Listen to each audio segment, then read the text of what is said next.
Hey everyone, Kevin here, and thanks for watching The Bottom Line. We focus a lot on custom lower trucks, and a hot topic for that is air ride.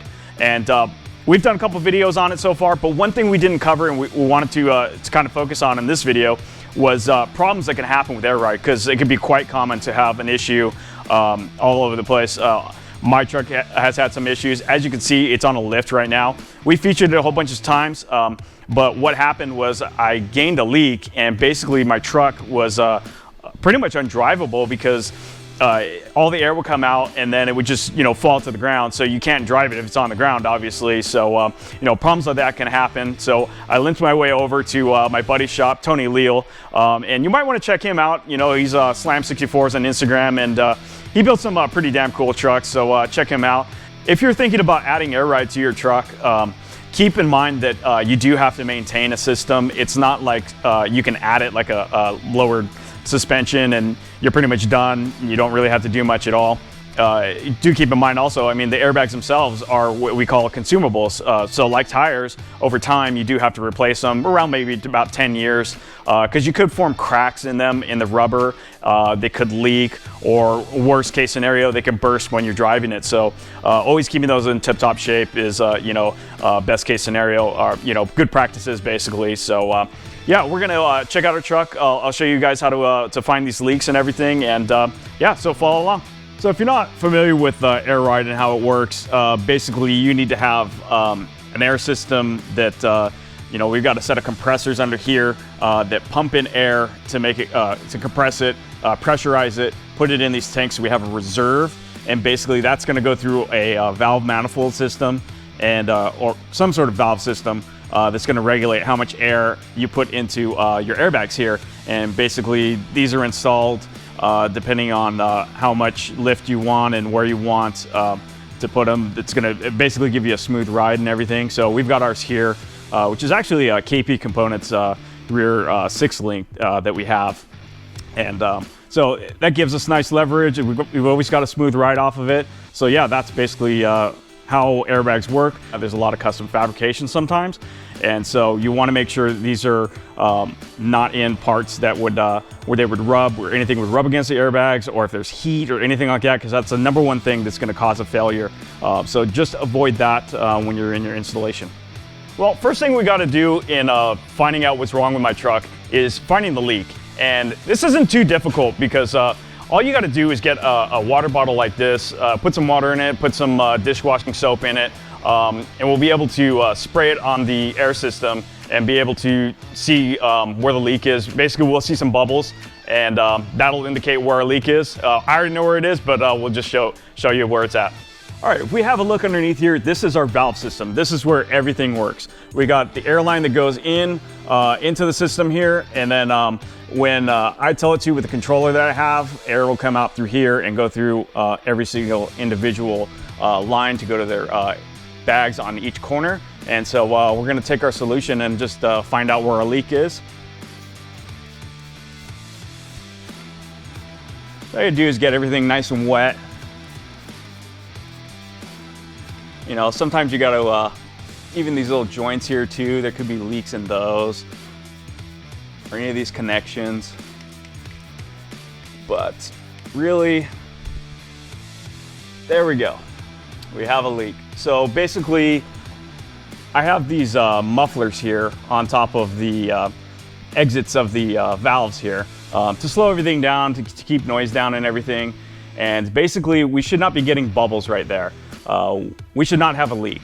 When this valve is closed right here, it should be closed. It should be doing its job, and that's it. It should be closed off. Air should not be passing through this. So yeah, basically we're gonna take off all these valves, and we got a new manifold system that's gonna replace this thing and hopefully get us back on the road.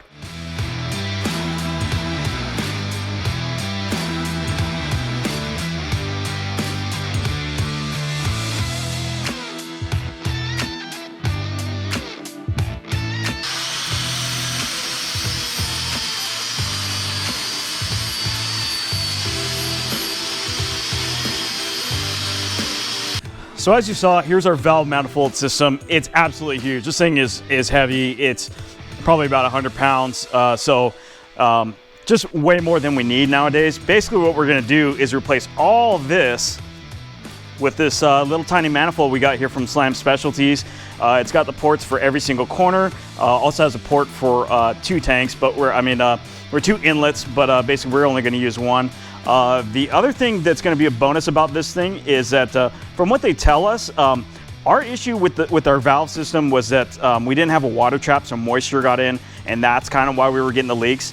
But what the folks at Slam tell us is that all the components in this manifold are made of stainless, so they're not having issues with water, so we don't even need to run a water trap, which really makes things simplified underneath the truck. Less fittings is better, so less chances for leaks and everything. But yeah, let's get busy and get onto installing this thing. So now that our valve system's out, which was absolutely huge, it took up this whole area, as you saw, and now it's all cleared up. We got a whole bunch of room now, and I think what we're gonna do is we're either gonna mount this manifold here, or ideally here, because that'll give us more room for air lines and everything. So we'll just see as we go along and see if we can get everything to fit, if we can get through the, drill through the metal here and get our mounting hardware in and everything, so yeah. So the Slam manifold goes to 3/8 airline, and our truck is already 1/2 inch, and we're not going to redo the whole entire truck. We're just repairing the one problem area, and to fix everything, we're taking this 1/2 inch fitting and putting it to this T, which is going to go to the 3/8 fitting. We got a bushing here as well so that we can mount our Dakota Digital sensor that's in the line, so we know how much air is in it, so how much what pressure each bag has. And one thing to note when you're putting an air system together is that we don't use Teflon tape, because it could break off and the debris will cause a problem for your system, and malfunction, some of the stuff like we had, like air leaks and stuff like that. So we use a liquid sealant these days. Loctite 565 is pretty much the go-to. So like I said earlier, a part of the problem too was moisture. Here's a water trap that would eliminate some of that. But we're not actually going to use that because the Slam system, like I said, doesn't have any issues with water or anything like that. So we're just going to take these fittings here and go from 1/2 inch to 3/8 right there directly and put in a new line. And we did get all these parts, all these fittings. We got them from Switch Suspension in Arizona. If you have any needs for any airbag parts or anything like that, these guys are quite knowledgeable and can get you some parts for some decent prices.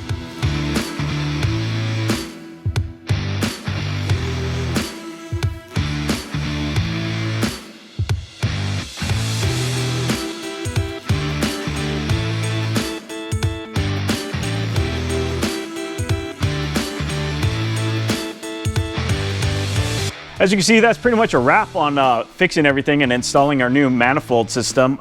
We really like it. We got all our hard lines into it and everything, so we've checked it out for leaks, and it's good to go. We also did install those T's with the sensors in it for our gauges up in the cab.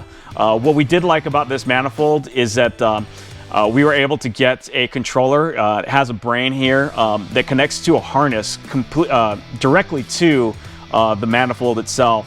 That way there's only a few wires that we have to actually plug into the truck to make everything work. But yeah, we're ready to cruise. Absolutely love this. One thing I would note as well is, as we did do the hard lines, we're always in favor of these. DOT plastic airline can work, but it's more sensitive. So like if you have heat, or if you have, a rubbing issue or anything like that, that could be more of an issue. So we prefer to have the hard line, so that's what we did. But yeah, like I said, we're ready to cruise, so let's go check it out.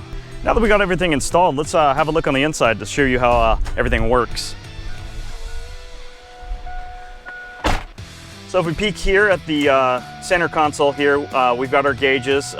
We had to take out this little console here and run the wiring underneath the carpet from the side to the bottom. So now we can read everything. We got all the corners here. We also got our tank as well. And here's the Slam Specialties controller that we got now. So we can do individual corners.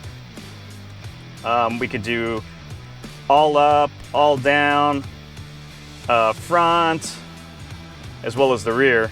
So all in all, this package has been great to install.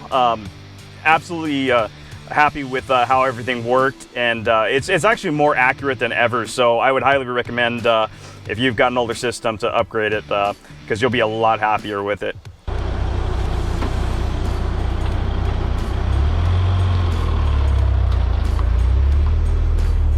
So I'm so stoked to have this truck back on the road. It's been a while since I've been able to drive it. It's been leaking pretty much right after we shot the other videos, which is like over 6 months ago. And that's a long time to go without driving a truck like this. You know, seeing it in the garage, seeing it, you know, without air, undrivable. It's really big bummer, you know. And in case you're wondering, you know, I mean, we used the lift to fix everything.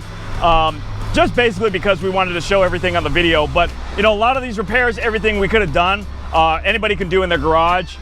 You know, you can diagnose it and everything, so it's not that difficult to do. But like I said, finally glad I was able to do it and enjoy this thing.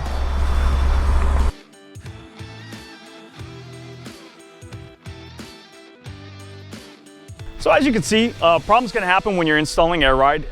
It's not always typical that it happens. If you know, got a good install, it might not happen. But really, problems can happen to any vehicle, a stock vehicle, in fact. So don't let it discourage you from adding something like this to your vehicle. Also, one thing I do want to note is that we use that liquid sealant on our fittings, and you're going to want to leave those, let those set overnight. And just make sure that they harden and you get a good seal. That's always what we do. And other than that, to prevent uneven tire wear, you're going to want to get your wheels aligned at your drive height. Now, when you go up or down from your drive height and it's aligned, that's going to cause uneven wear, so make sure you do it at your ride height. We've got a set of Nitto tires on this thing, and we keep them nice and fresh by doing that. So yeah, I hope that answers a bunch of questions about problems that can happen when you install air ride. And if you have any other questions, something we missed, feel free to drop those in the comments section below. Also give us a like, that helps us out, and make sure you don't miss a video by hitting that subscribe button, and we will catch you next time.